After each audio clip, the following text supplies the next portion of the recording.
Hello and welcome to the Crystal Stairs Resource Center Learning Activity. So Miss Michelle is back. Hey. So parents and caregivers, we really wanted to share an activity with you that you can do with the children in your program.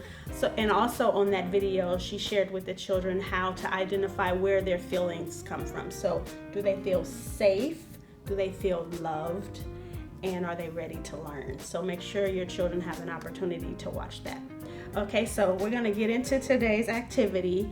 This is a really cool one. You can do it with regular paper, but I recommend if you can get canvas, this is an experience your children will really enjoy. So Miss Michelle and I each have our own canvas, and we got some squeegees. You can find these at the Dollar Tree, and we have a rainbow of colors here. Mm-hmm. Yes, we do. So Miss Michelle, so the idea when we were talking about this book, I really wanted to showcase how our moods and each thing has a different color that can be represented, but I wanted to put it on a canvas so that we could really just see how all of the colors coming together make a masterpiece. Absolutely. There's variety in how we feel in that emotional part of the brain. And just like how the book expressed that variety, you can use an activity like this to have that discussion while you express the variety of color and discuss a little bit of emotional literacy. I love that because you're not always feeling the joy, or you're not always feeling the green day, or you know, sometimes mama has the reds. And so when it's all together though, what does that look like? So, okay, so let's get into the activity and then we can further the conversation. Absolutely. So what we're gonna do is just put out some paint for your group, and you're gonna let the children just make dots on their canvas. And then when they have it the way they think they want it, you're gonna take your squeegee and you're going to let them scrape it all and see what it creates. So we're going to show you a close-up of that, but before we do that, we're going to just kind of, so you can pick whatever color you like. I'm going to pick green actually, because that's the feeling that represents what I'm feeling like right now. I'm feeling a whole lot of joy and I'm excited to do this activity, so green is where I'm going to start. Okay, so I'm going to start with a little bit of blue. Like Talia had the indigos. I like that part of the story. Not the same as regular blue. Yeah, absolutely. So just like indigo is something, that's relation to blue, it is a completely different color. And when we think about our feelings, Miss Tandra, it's like that too. We typically use happy, sad, mad, but there's such a variety in emotional literacy. So feeling blue could be feeling tired, could be feeling frustrated. Feeling green could be feeling joy, or it could be feeling envious. So all of these juicy vocabulary helps your children understand that moods are so complex, but all of them are valid and okay. I love that, because sometimes we try to suppress and we're like, oh, you're okay. And then children don't have the words to describe how they're feeling because we never allow them to really feel the full range of that. Right, you want to give them permission, and you also want to help them identify what that is. When we're in the emotional part of our brains, we have a really hard time. We typically need someone else to help us identify or help us figure out that mood that we're in. So first of all, what you want to do is notice, because not all feelings look and sound the same. So we tend to judge feelings. Yes, we do. And we want to move from, judging to noticing.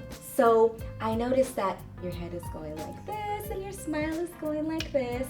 And that is indicating to me that you could be feeling a positive feeling.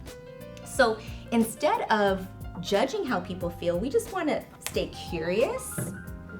So that way we could better understand how we can help. And sometimes you can't help. Sometimes it's just having that loving, trusting person that lets you feel things as they are. Just like the characters in the book, everyone was allowed to have the permission to feel that. Poor daddy, he had the grades. And that was empathy. So you're teaching children empathy by demonstrating it, but they don't learn these things on their own. They look to us as This is why I love our conversations, because this is good not just for children, but for adults as well. As parents, as caregivers, this is all relevant, right? Because I remember on another time when we met, you talked about how I'm showing up as the adult ultimately affects how the children show up. So absolutely, as adults, we are facilitators for our children. And you can even use those real moments you feel as an adult as a learning experience to say, you know what? I'm feeling really frustrated right now, and this is how I'm going to choose to handle it. I'm going to choose to have my breathing technique right now, or I'm going to choose to walk away, or I'm going to choose to do an activity that's going to help me deeper express, yeah, of course, yes, deeper express what I'm feeling. And it's okay, but we want to teach our children, and honestly, we want to understand for ourselves that all emotions have permission in our lives, just like all of these colors have permission to be where they want. And embracing them, tying it all in together, helps people realize there are no mistakes in how you're feeling and what you're doing. There's magic in everything you can create if you choose to see positivity in every mistake and every issue that comes up and every feeling that we're feeling. That's amazing. Yeah, so I'm gonna choose to see what this is gonna look like right now. Okay, so I'm a little nervous, but this should not be making me nervous because this is gonna be beautiful no matter. So I'm gonna take what you just said. It's gonna be beautiful. Yes, we are safe, we are loved, and let's see what we're gonna get ready to learn yes. from what we've created so far with our so dots. do you want to go first? I'll watch you, and then. All right, so let's see what beauty is created from when I use the squeegee to blend all of the colors. Oh, Miss Michelle. Oh my goodness. Oh my goodness. Why does that look like a peacock to me? Yeah, it's so funny that you're saying that, because that's exactly what I was thinking about. And I was also remembering the colors that I chose. Maybe subconsciously I was thinking about the brain, and we were talking about the green, the blue, and the red parts of our brain. And the book ended on us feeling golden. And check that out. That's awesome. All right. So I'm excited to see what this is going to look like.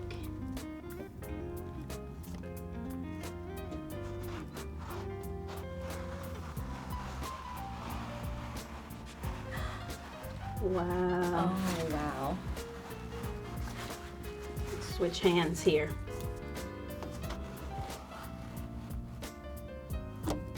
Oh, wow. That is gorgeous.